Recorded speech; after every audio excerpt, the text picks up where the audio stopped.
There's something about interviewing Kellyanne Conway that makes the objective anchors a little crazy. Taking a look at the official Meet the Press transcript from Sunday suggests that Todd asked Conway a question, or more likely, interjected/interrupted, 56 times in a 15-minute interview. Maybe you would suggest Conway was responsible for interrupting. But it often sounded more like a debate with a highly agitated Democrat than a news interview. Later in the show, Todd conducted a very polite interview with Gov. J. Inslee of Washington.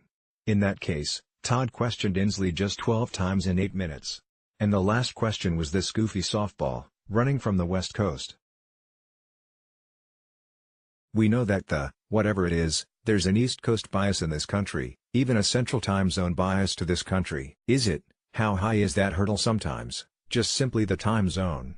Here's just one example of Todd battling with Conway, after quoting a rough critique of Trump from David French of National Review that the left is amused, and not alarmed by his bluster. Kellyanne Conway, I think the rough rhetoric this week, respectfully, came from the other side.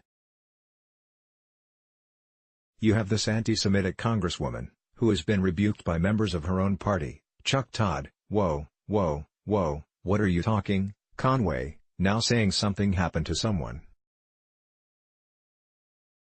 Todd, this has nothing to do with immigration. You're trying, Conway, it does, Todd, no. Conway, it does. Todd, I know what you're trying to do here. I'm going to go back here. Why, Conway? No, it has to do with David French. Todd, the president is trying to browbeat, Conway, piece that you showed. Todd, the Democrats. The president's trying to browbeat them to come over. That's no way to get a compromise. Even Mitch McConnell is saying, enough of this already. Todd protested, but it's always his way or the highway. It didn't matter if Pelosi and the Democrats refused to budge an inch on the wall. They're not accused of my way or the highway. By contrast, Governor Inslee was promoted for having a state full of sanctuary cities and counties. Todd didn't read a rough National Review quote on Inslee. Instead, he cited an op-ed by Jenny Durkan, the Democrat mayor of Seattle, attacking Trump. Inslee drew bland questions like tell me what you do right now on immigration, and where do you stand on health care? And you're open to nuclear energy, correct?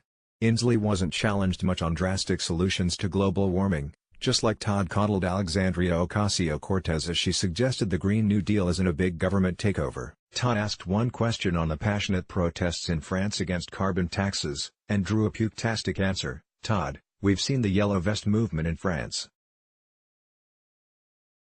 And you seem to be saying, well, you've tried to get tax and carbon passed as a referendum and you seem to be, like, alright, I've got to listen to the voters. The voters have spoken, the people are speaking.